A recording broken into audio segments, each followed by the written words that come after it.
Well, I don't know about you, I think it's been a real blessing going through this book of Esther. Has for me anyway.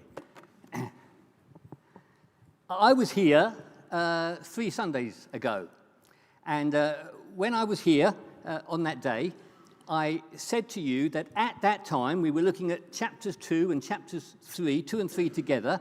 At that time, 3 stories started in the book, and they appeared to be unrelated, and they appeared to be ongoing, just like stories in our own lives, things that have started, and we don't know how they're going to end. They're just ongoing, and we don't know how they're going to relate to other stories in our lives. I don't know if you can remember it, but those 3 stories were these. Esther, who the book is named after, Esther has been made queen, but her Jewish heritage is still a secret. The second story was that there was this assassination plot against Xerxes the king. Mordecai thwarted that, but he remained unrewarded.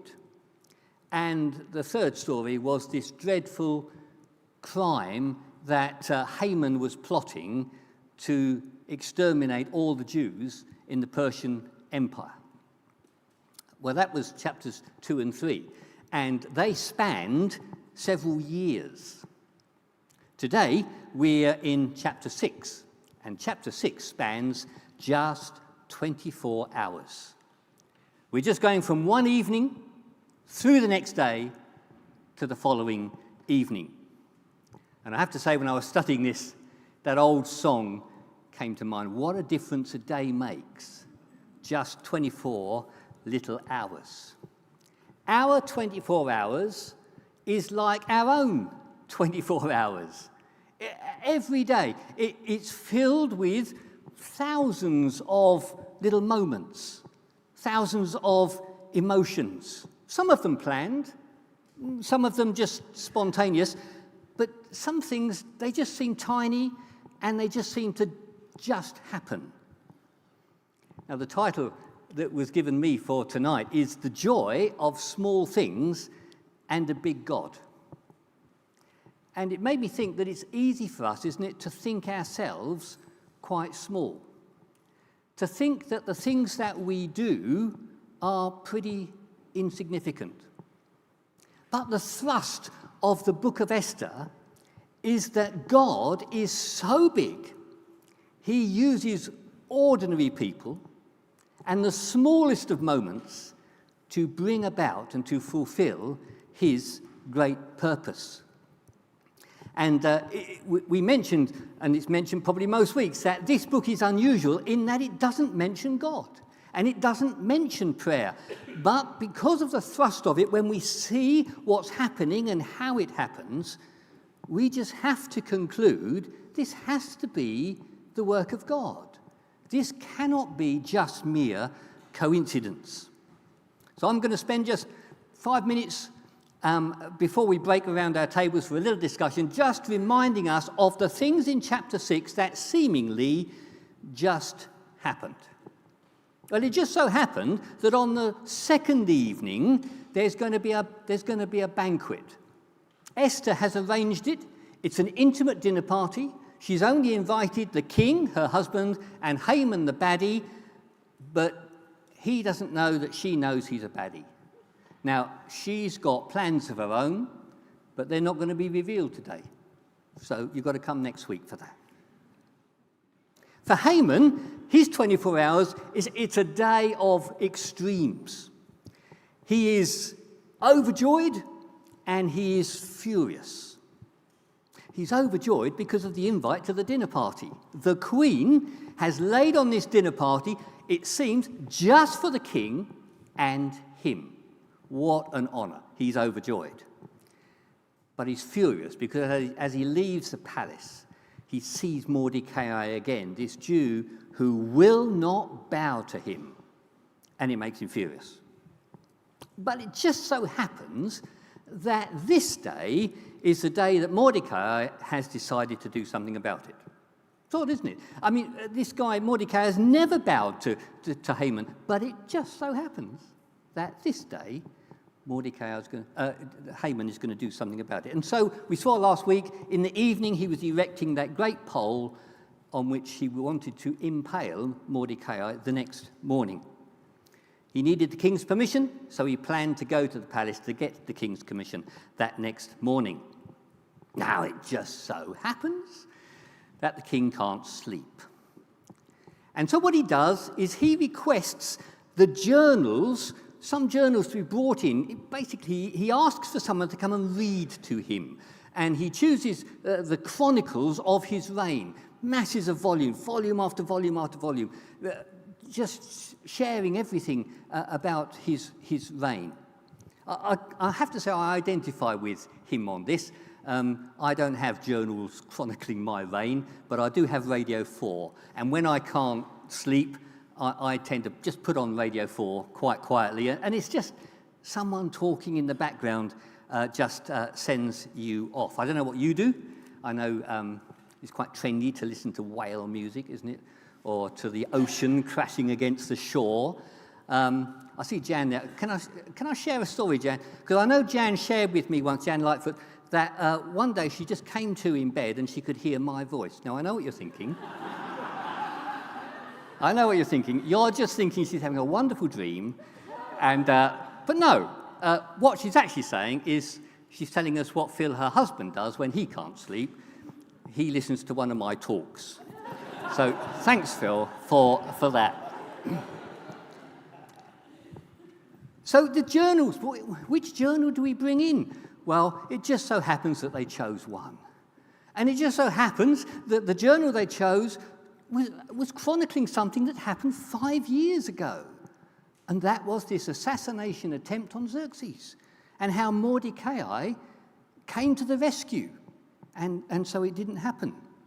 And the king's now not sleepy, now he's alert. And he's saying, well, what happened to Mordecai? What reward did he get?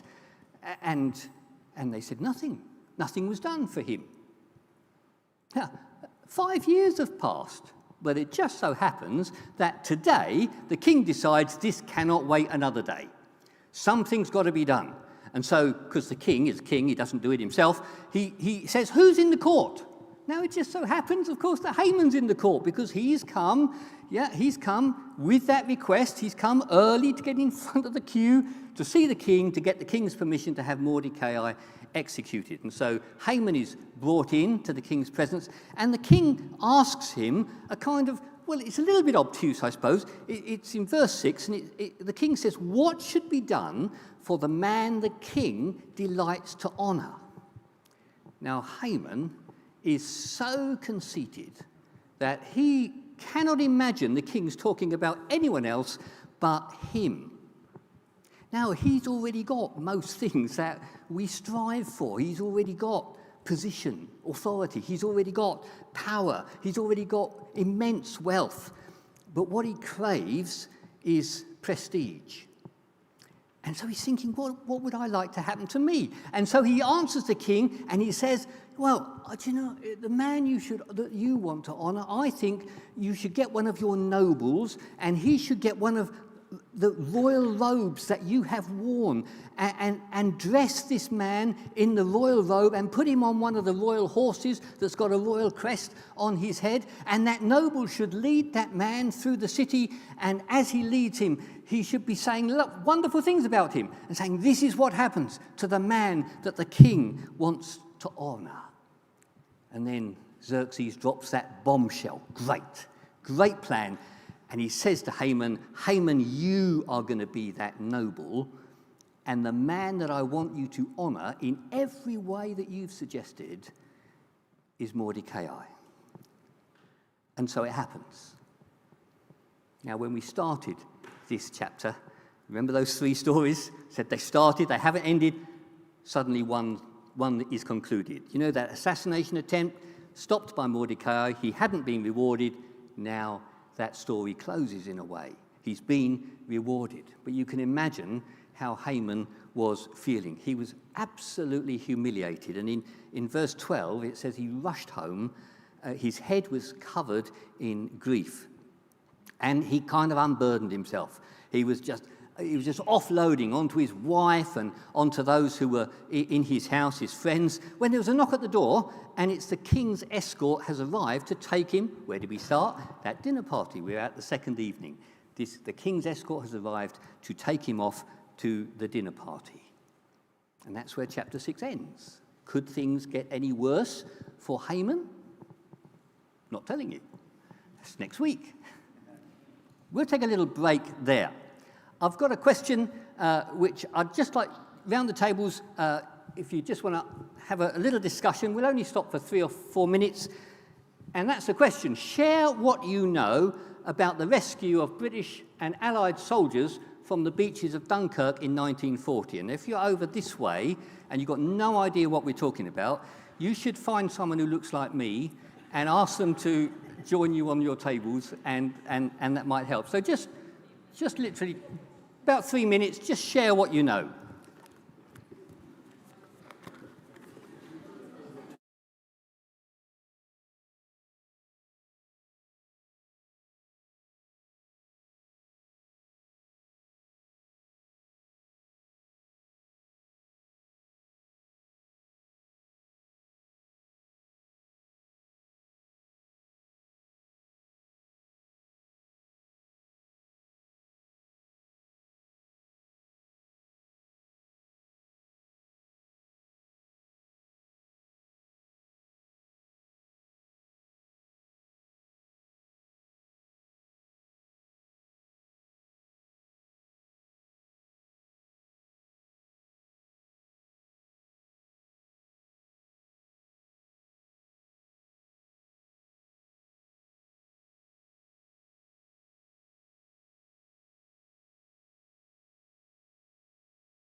Thank you.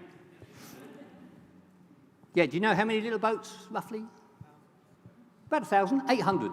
800 little boats went over. And I was just sharing with the table over there, I was actually on one last week, a Thames barge. And I went out a little trip, and because of health and safety, they would only let 12 people on this boat. and it was capable of holding at least 200, and I bet it did when it went over to rescue the troops. How many people on your tables mention the little prayers? Yeah, we've got a few, but not too many. It's called the miracle of Dunkirk because you might know the story about 400, our entire army really, 400,000 men were stranded on the beach, surrounded by the Germans. They looked as though they would be annihilated. Imagine that, the entire army.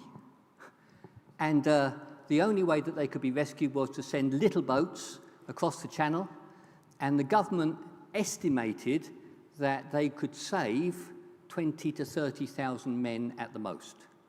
And they actually took off something like 340,000 men, so 10 times more than the government estimated. But what I said about the little prayers is that people talk about the miracle of Dunkirk, just as we talk about the book of Esther, and yet they say they don't mention God and they don't mention prayer, just like the book of Esther. But you may not know, but the king, that's our late Queen's father, George VI, the week before, the Friday before those little boats set off, he called the nation to prayer. He called our nation for a day of prayer. And these are his words. He made a broadcast, and his words included this phrase. He asked the people of this country to turn back to God in a spirit of repentance and plead for divine help. That's just a generation ago. That's just my dad's generation, you know? This day of prayer. This is a picture taken on the Sunday, which is the day of prayer. So the rescue started on the Tuesday. This is the Sunday. This is the queue of people outside Westminster Abbey waiting to go in to pray. And that was replicated up and down our country.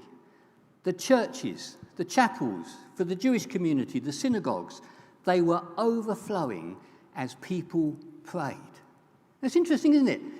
That's just as much a factual part of the rescue of the people of Dunkirk as the little boats.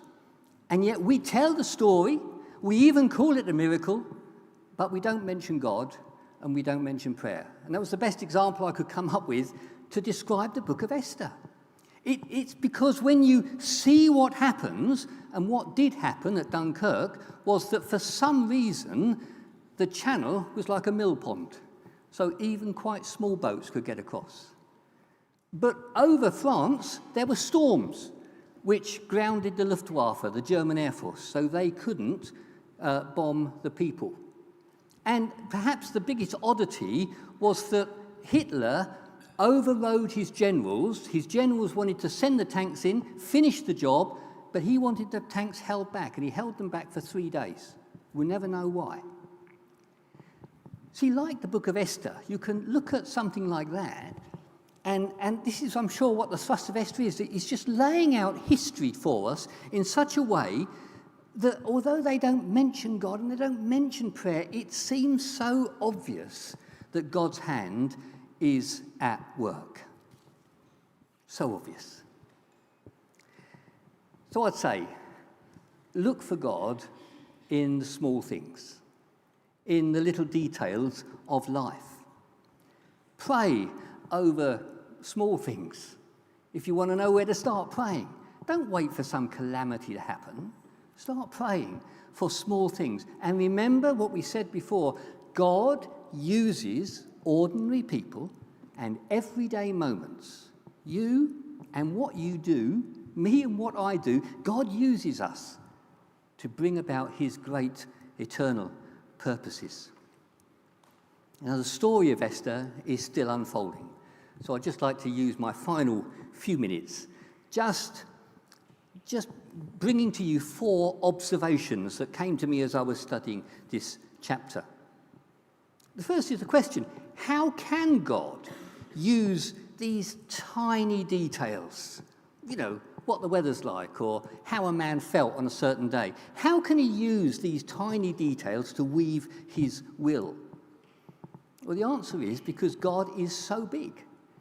that there is nothing he does not know.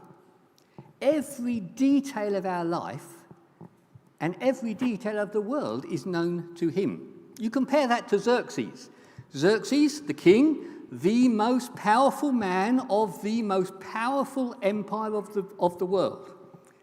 Surely he knows things. And yet just in our chapter, he realised he's forgotten Mordecai, so that he just dropped off his radar. He misunderstands where Haman's going when Haman came in to see him.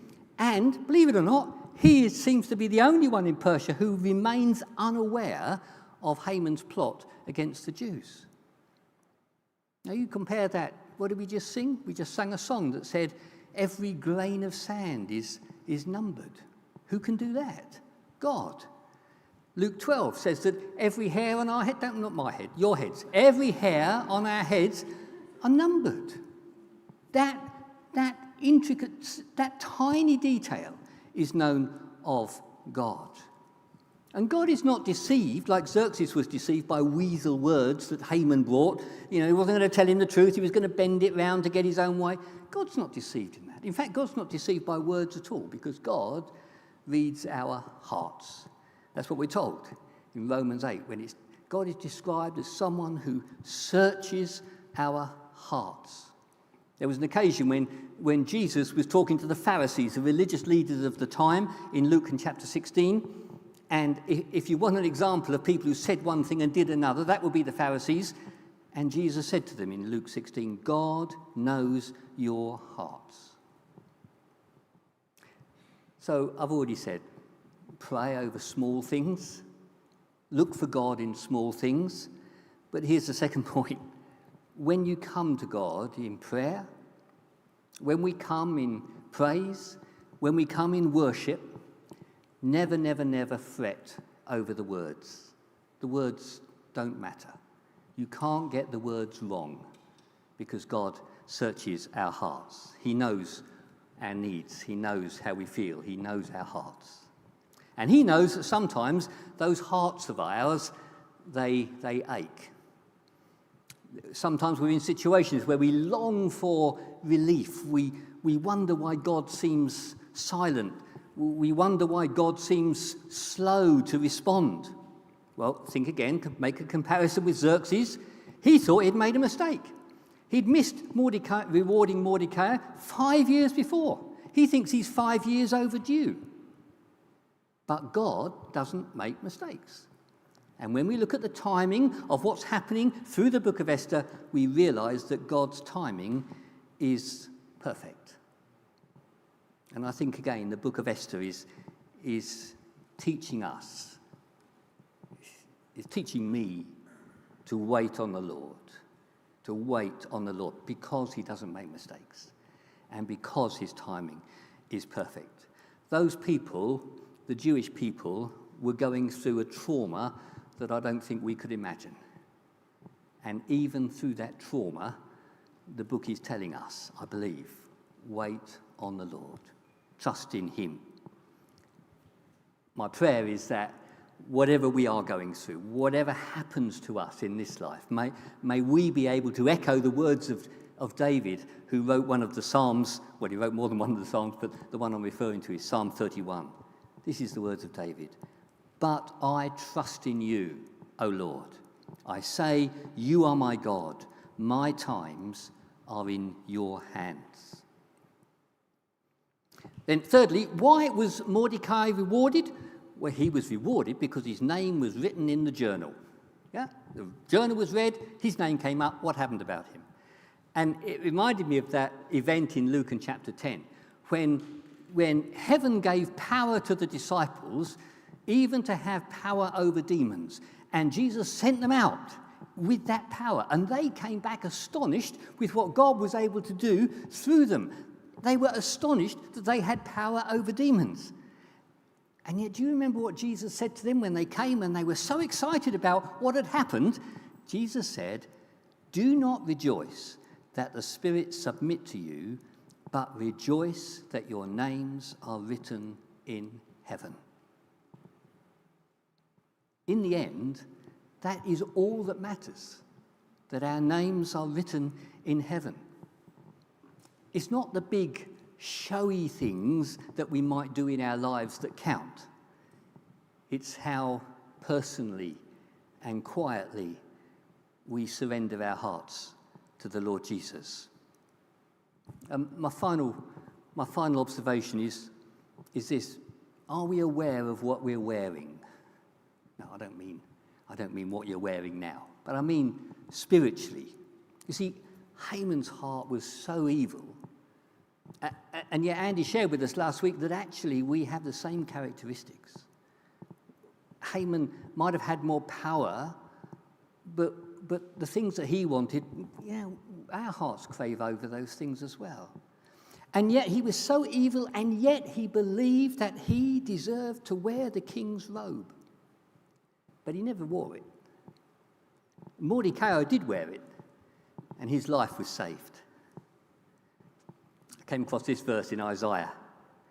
Lovely words, Isaiah 61. Where the prophet says, "I delight greatly in the Lord. My soul rejoices in my God." Why? "For he has clothed me with garments of salvation and arrayed me in a robe of righteousness." There is a robe of righteousness, and it can be ours. It comes from the King. But we don't get it like Haman. We don't come to Jesus like Haman thinking, "I deserve this. Look how good I am. Look how good my life is." We don't do it like that. We come to Jesus like, remember the story that Jesus told of the prodigal son, when the darkness of our heart, we just can't get it out of our minds. And we come back to the Father, and we can just rely on his grace only. We know that we don't deserve anything. And the idea of being welcomed back into the family would be so remote as being untrue. But what did the Father say in that story? This picture of God, how he welcomes us: bring the best robe and put it on him. This just struck me afresh as I was looking at this passage. If we are Christians today, we wear the king's robe every day. Mordecai just had the honor of wearing it one day. We can wear the king's robe, this robe of righteousness, every day. Why do we need it? You have to go back to an old version of the Bible, the King James Version. There's a verse, John chapter 15, verse 22. I think in your versions, it will say they have no excuse for their sin. But in the old version, King James Version, it's that Jesus was saying, "Now I've come." The people who opposed him, the people who didn't believe him, he said, now they have, because he's come, now they have no cloak for their sin, or no robe, no covering. What it's saying is, Jesus coming to us, Emmanuel, God come to us. He's coming to us, lays bare the true state of our hearts, our sin. And Jesus is saying we've got nothing to cover it up with, and it will be the death of us. But trusting in his cross, trusting that his death was the death that we deserved, that he took our place there at Calvary, when we trust in his cross, his righteousness becomes ours. And we can stand before the throne of God faultless. That's what that old hymn says, isn't it?